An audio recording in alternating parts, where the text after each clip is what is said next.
I bet you can really tell I like this watch. Welcome everyone to the review of the Orient calculator watch. A watch that I've been dying to get and I managed to source one. We're going to be taking a look at design, features, and we're also going to be opening up the watch. But first, let's go with what makes this watch stand apart from the competition, and that is design. And the first thing that you notice is that it is big. And it wears big. If you compare it to a C701, you're not going to notice much of a difference, no doubt a presence on the wrist. It has these big italic numerals on the digits that you hardly find anywhere else and are typical of the early digital watches. The band integrates in the body with the covers on the spring bars, and that is always a nice touch that we usually see in Seiko. By the way, Orient is a branch of Seiko. To me, this watch looks more classy rather than retro. I would even dare to say that this is the most beautiful calculator watch out there in terms of design, no matter how much flack I'm going to get for this. As far as versions, we do have some variation on this watch, and I managed to identify 4 versions. And the one that I have is the blue dial, white faceplate and silver buttons. But there's also a black dial, white faceplate and again silver buttons. The variations with the gold buttons are blue dial, blue faceplate and gold buttons, and blue dial and black faceplate and gold buttons. And what is peculiar is that the code on the back is the same for all 4 versions. It says Y6911010-40. Now another oddity to me is that it has those typical Seiko calculator buttons where you would have to use a stylus, and we've also seen that on Pulsars and Alba calculator watches.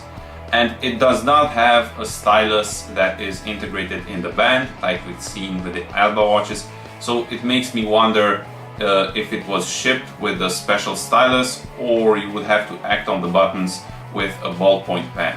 And as we've seen with other brands, there are times when certain watches are sold under a different name. The case, the shape, the functions are identical and only the brand differs. Well, this watch has been sold under the Anycar brand, and usually they are known for making mechanical watches.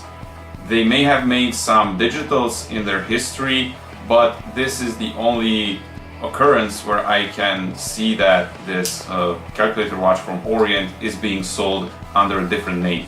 Originally the watch was sold for around 38,000 yen, which in today's money that's $340, but if we account for inflation, $340 in the 1980s is much like $1,000 today.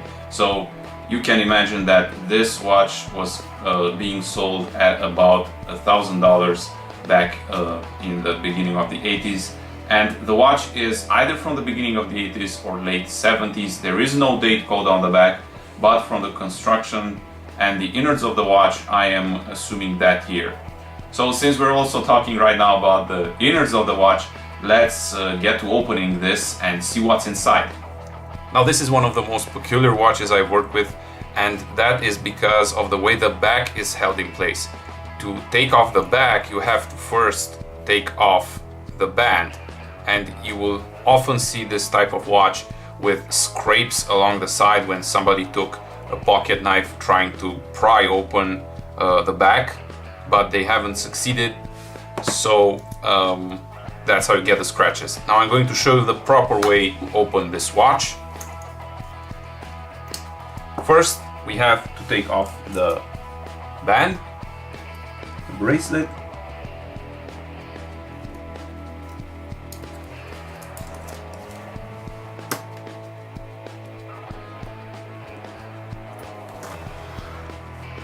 there we go. And the back is held in place with 2 wedges on either side. You have a wedge here and you have a wedge here. And there is a gasket that the back sits on and it presses against it, and that is the counter force which these wedges rely on to stay in place. So what you have to do is squeeze a little bit the watch and then just gently move this aside. It should fall out with any force. Just squeeze a little bit Be careful when you squeeze on the bottom not to squeeze on the keypad too bad. And here we have the two edges. Now essentially the back, if I turn the watch on the other way, it should just fall out. There we go. And now you can actually see, just take this napkin away, you can see the gasket that the watch sits on.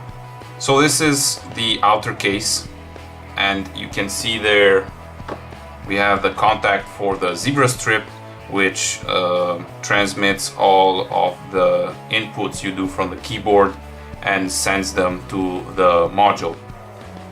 Now this can be removed. I have already done that when I overhauled the watch, but I didn't put that on video.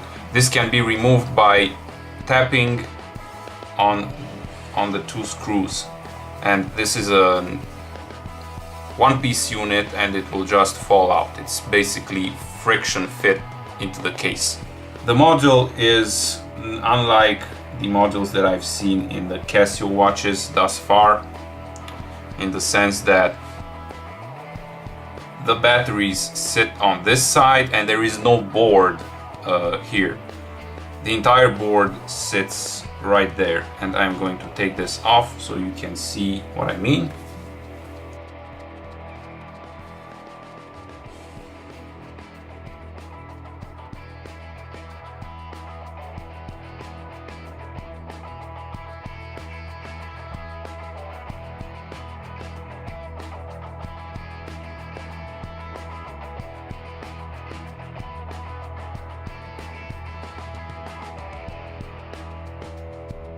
Okay, so here is the board. Now you can see that this is all we have, and the LCD is also in this upper part.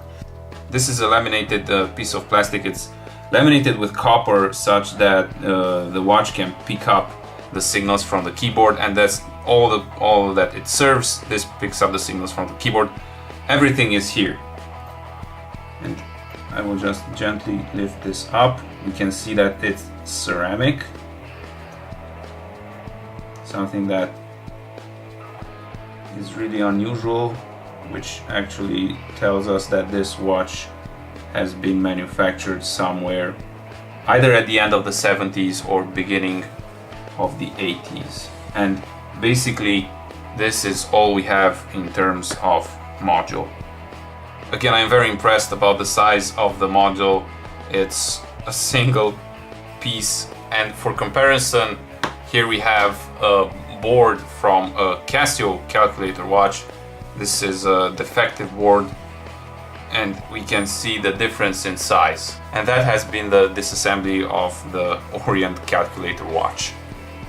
So cool to see what construction solutions manufacturers have chosen back then for digital watches. So now let's give the watch some marks. Collectability, well, this piece is not that well known in the calculator watch universe, but whenever it is up for auction, there will be many bidders. You'll get more questions on something like this than a more regular calculator, and Orient is known for making more stylish digitals, and this is their only calculator. So we'll give it a 7 out of 10 for collectability, as it will shine good in anybody's collection. Pricing, for a good working condition model, you will have to pay in the above $200 region. The last good sample in working order went on eBay for $200 2 years ago, and you can still find this in the history of the auctions if you search for the watch. Mine cost me $90 plus shipping, but required an overhaul to get it to work properly. So don't expect to get bargains unless the seller does not know what it is and the format is not an auction to attract bidders.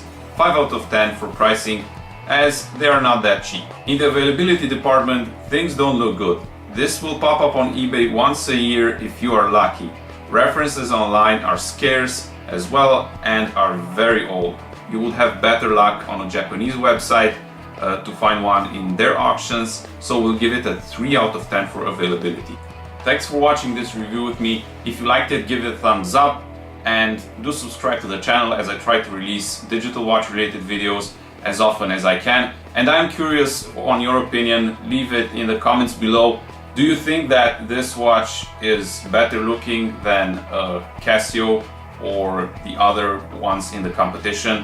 And until the next video, don't forget to wear your vintage digital watches. Bye.